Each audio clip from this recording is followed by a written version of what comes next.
2025 is not 1945. Most of them have had roughly 80 years to figure out what comes next. When you look at the post-colonial world, you can't explain where they are or are not, what they have or have not achieved in the past 80 years, only with reference to the inherited legacy, the advantages and disadvantages, primarily the latter, of the colonial legacy. My father is literally a refugee from the partition. He was born in Lahore and then fled to India, still has scars, from that experience. I can, sort of revile everything about colonialism and still say, if I were the president of country X in Africa or the Middle East or Asia, circa 1950s, what should I have done to bootstrap my nation? And did I do those things or not do those things? And I think a lot of relations that are set up now, that passport inequality, and so on and so forth, inequality of movement, inequality of access to resource, control to resource in certain countries as well. A lot of this is structural. A lot of this is a heritage of power relations which have come before. India is growing at a huge rate as well, but the historic poverty of India with regards to the West is also an impact of colonialism and the state that the UK left the country in 1947. So do you see that there might be sort of not just a flux, but more wider structural issues which encase and preserve these sorts of relations? So, I mean, the extractive nature of colonialism is very well documented and doesn't have to be, sort of relitigated here. Nothing about it. My claim is more so that those sorts of relations have set up an imbalance in power structures with regards to economic and other relations today, rather than, I think we're all aware that colonialism was extractive, right? Sure, but 2025 is not 1945, right, to be clear. So we have 80 years now of post-colonial history for most of the planet Earth. Most of the people of the world, the citizens of the world, the nations of the world are post-colonial states. Most of them have had roughly 80 years to figure out what comes next. They've inherited structural inequalities, poverty, exploitative relationships, and so forth.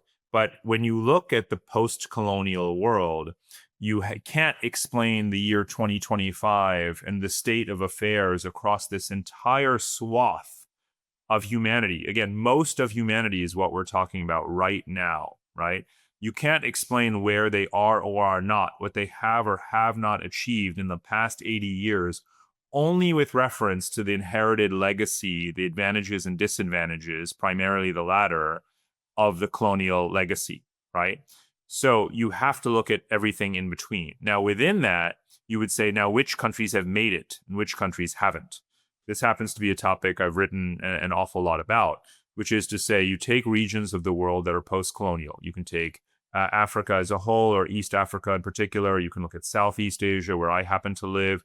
You can look at Latin America, and you can say, what are the characteristics? The Arab world, obviously, as well. What are the characteristics of those post-colonial regions or sub-regions or countries where they've succeeded versus not? Now, I happen to live in Singapore, which is by a very wide margin the most successful post-colonial country of the entire lot. So much so that it is unimpeachably, probably the most successful, stable, well-functioning country on the planet, post-colonial or not. So, when you look at this country, what you see in terms of the attitude, let's just talk for a moment about psychology, right? A place that said, love it or hate it, good or for ill, we are now on our own, and we're going to make the best of what we have, right? What we have today and what we inherited from yesterday, and we're going to move on. And you don't see a society that complains about the negative dimensions of colonialism, the exploitation, whatever the case may be. Then you take, on the other end of the spectrum, countries in the Middle East, Arab countries that are still blaming the British, that are still blaming Israel, whatever the case may be, for all of their woes. And then you see what their state of affairs is. So if you're not willing to talk about corruption, if you're not willing to talk about poor governance, if you're not willing to talk about lack of a vision, if if you're not willing to talk about economic strategy and public policy and infrastructure investment and education and all of those things that some countries have not done, even though they should have, could have done it over the past 80 years, you're not going to come to a fruitful answer to explain why some countries are still so underprivileged and underperforming today. Again, with all of the blame that one can allocate to the colonialism, the legacies thereof, there comes a point, and I would say the last 80 years would be that point, where we say, well, what else can we use to explain this? And when we talk about these situations, and we don't talk about corruption, we don't talk about poor governance, we're kind of missing the picture. And again, I say this as someone who's born in a post-colonial country, whose entire family. So India, my father is literally a refugee from the partition. He was born in Lahore and then fled to India, still has scars, from that experience.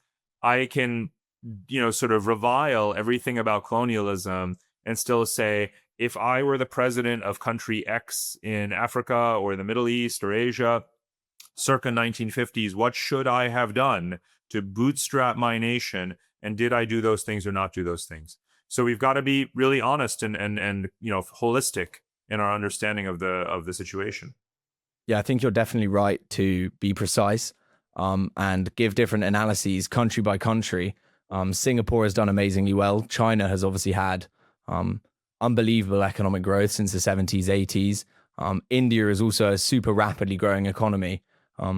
Applying that sort of precision, I think post-colonial relations look quite different for a lot of countries, and this is why I don't want to, as well as explanations regarding corruption and so on, which is why I don't want to speak generally. But to take the example of something like the Congo, you mentioned resources before, right? Congo, the Democratic Republic of Congo, whatever may be going on in that country, has lithium, quite literally the most perhaps valuable mineral in the world, right? It's the mineral required for all technology, and yet the Democratic Republic of the Congo is still in the top 5 poorest countries in the world, and 75% of the population lives on less than $2.15 a day.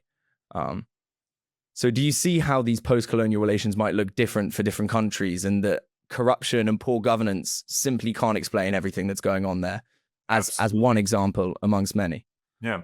So again, every country absorbs the phases or chapters of history, differently. You have a immediate post-colonial chapter of strongman nationalism and settlement of borders and consolidation of power within countries.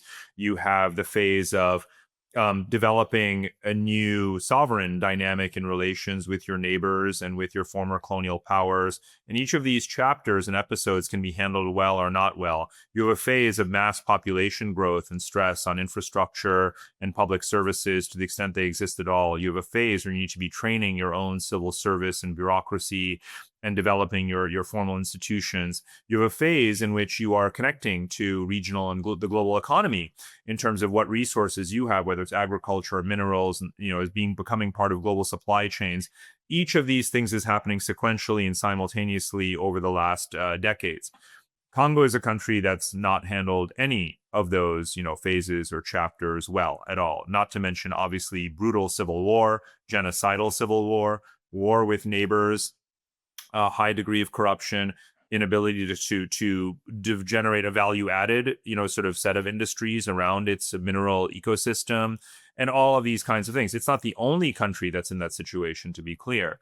So I'm not, again, the more you look at all of those issues together, the less you would be monocausal about what explains the ills of Congo. So it's everything you've said, and it's everything I've said, and it's a lot more things that we don't have time for. That's the way I view every single place in the world, is I want to turn over every single stone and figure out what caused something rather than blame any one thing or attribute success to any one thing. When people look at Singapore, everyone loves to say Lee Kuan Yew, as if that makes them sound super educated. That's not a particularly educated understanding of what explains Singapore. Yes, you had the man, but look at the institutions he built. And it may be really boring to talk about institutions, but how could you look at the country today and not see the importance of institutions rather than only Lee Kuan Yew and view the two in tandem? And that would be just one set of observations about this country. Again, when it comes to a country on the other end of the spectrum like Congo, it's many, many things that have not gone right. A lot of decisions could have been made differently, right? Is the point. And a lot of decisions haven't and still continue to not be made well in countries like that. And so you wind up where they are, right? And they wind up where they are. And it's especially tragic because, again, in a complex system, in an unpredictable world, you wind up with things like COVID, right? And trade wars and other kinds of phenomena that really do further isolate and impoverish countries inadvertently, and it simply sets them back even more. And so one of the things I talk about in the Move book is really about this sort of geographical arbitrage, winning and losing geographies. This is a pretty core element, quite frankly, of geopolitical theory going back to the 19th century. It's sort of what is a scientific demarcation of the world according to what its role is in a global functional division of labor. There's a whole Marxist variant, obviously, around that, but just focusing on the degree of their interpenetration and the extent to which globalization helps to uplift them or merely, sets them further back through exploitation. It's you're treading water, right? And you're trying to stay above water and get your body out of the water. And a lot of countries have failed to do that, and things are only getting more difficult. So the notion that the world is turning inward, and the world is anti-globalist, and the world is anti-migrant is just simply factually not true. What do you make of the discourse concerning immigration in the US and mainland Europe today in 2025? You say, and I quote, "History is a set of layers of soil and sediment, enriching and fertilizing each other." I think the history of colonialism is not a history of fertilization. Sure, but 2025 is not 1945.